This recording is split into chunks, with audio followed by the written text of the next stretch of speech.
One day, a lonely man with a vending machine addiction, he noticed a vending machine falling from a truck and died trying to save it. He then found himself reborn in another world as a vending machine. In an attempt to protect himself, he chose a god's blessing to create a barrier. He met a powerful woman named Lammis, who is blessed with the ability of super strength.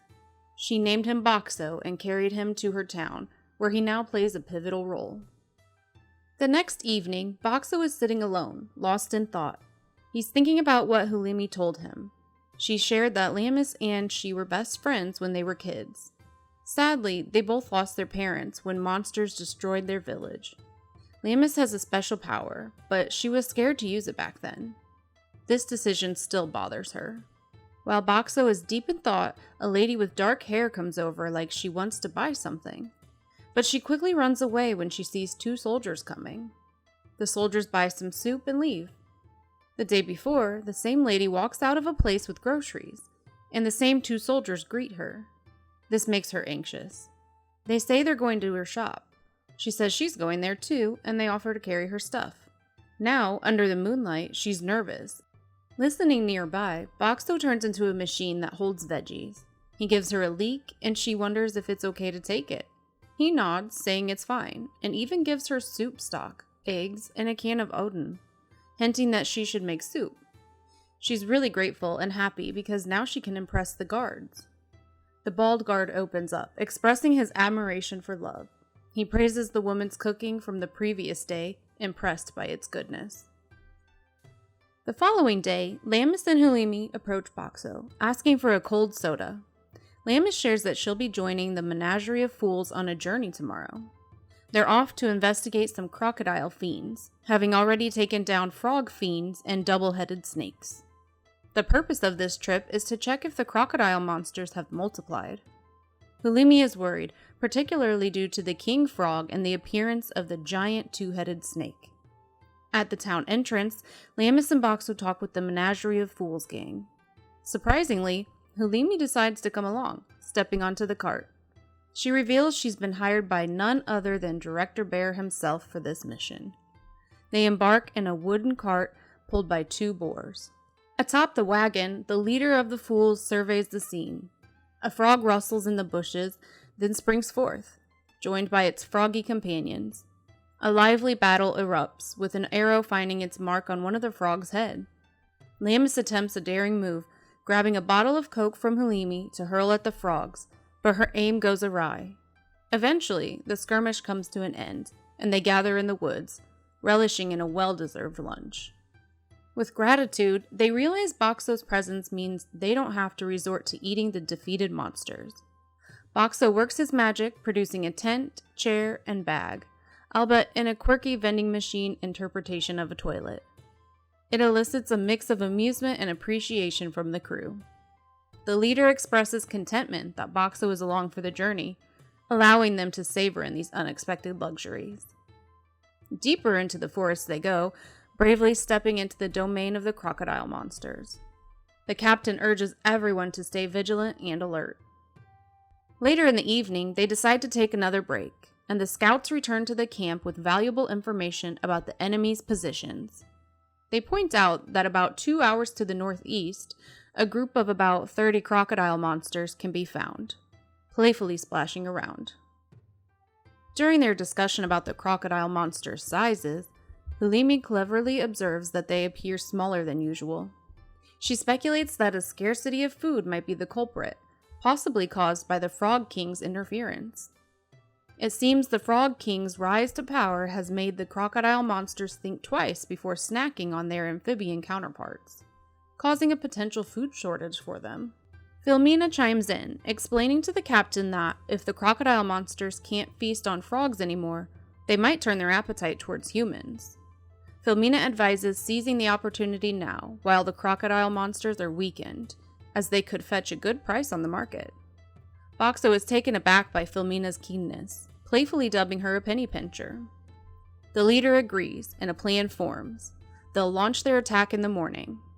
Knowing the crocodile monsters are more active at night and pose a greater threat under the cover of darkness, the team gears up for a strategic assault. Later in the night, as usual, Boxxo is with Lammis and Hulimi, talking about her perceived uselessness. In a clever move, Boxxo transforms into an ice machine, sparking a plan to use ice against the crocodile monsters. Lammis, though, is a bit puzzled about how ice could be of any help. If you've been enjoying this content so far, don't forget to give this a thumbs up and subscribe to the channel. When the new day arrives, Boxxo gets to work, unloading massive amounts of ice into the river. The scouts can hardly contain their excitement as they rush to share the news that the crocodile monsters are now ashore, shivering from the cold water. Thinking on his feet, Boxxo creates dry ice and dumps it into the lake, generating a thick fog. Alongside Filmina's magic, this combination promises to blanket the entire forest in a shroud of mist. Lammis takes her leave and joins the rest of the crew to embark on their mission to battle the crocodiles. Meanwhile, Boxxo remains steadfast, diligently dumping ice into the river, ensuring their ingenious plan unfolds smoothly. Hulimi confides in Boxxo about her secret mission, aimed at unraveling the mysteries plaguing Clearflow Lake Stratum. She reveals that each stratum has a being known as a lord that appears only on rare occasions, though the reason behind these appearances remains a puzzle.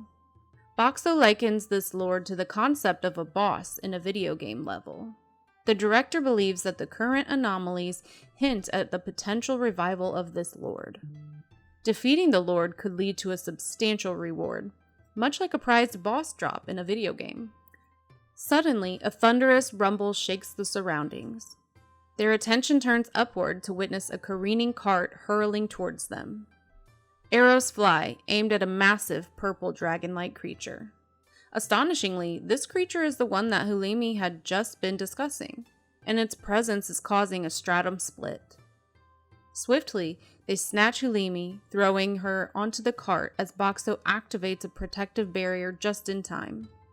The cart races past, nearly grazing Boxxo. In the blink of an eye, Boxxo transforms into a cocoon machine, enhancing his durability by 200. However, a fierce clash with the Lord propels him into the air, dealing a blow that reduces his durability by 1,000. Undeterred, Boxxo attempts yet again, this time morphing into a cannon machine, launching chicken meals at the monster.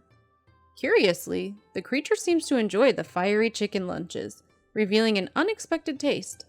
In a daring move, the Lord decides to gulp down Boxxo whole, bypassing the act of chewing in his hunger. Boxxo awakens, finding himself within the belly of the fearsome lord. His points are rapidly decreasing, causing concern. Thinking quickly, he dispenses laundry detergent into the monster's stomach, which unexpectedly halts the creature in its tracks. But Boxxo knows this tactic won't be enough. In a bold move, he transforms into a gas machine, releasing gas into the lord's stomach. Not stopping there, he reshapes into a microwave, and ignites a fire using newspapers and other materials he conjured. Expelling the items from himself, he triggers a colossal explosion within the dragon. Far from the scene, the crew notices the colossal explosion. As the smoke clears, Boxxo finds himself nestled within a crater, encircled by massive crocodile bones, a testament to his victory. To his surprise, a coin bearing the monster's emblem descends from the sky. The coin lands on Boxxo. He allows it into his protective barrier, and as he does so, the stratum begins to split, and he plummets into the newly formed abyss, reflecting on the memories of his friends. And that wraps up this episode. If you've been enjoying the video, please make sure to give it a thumbs up and consider subscribing to the channel. Your support means a lot to us.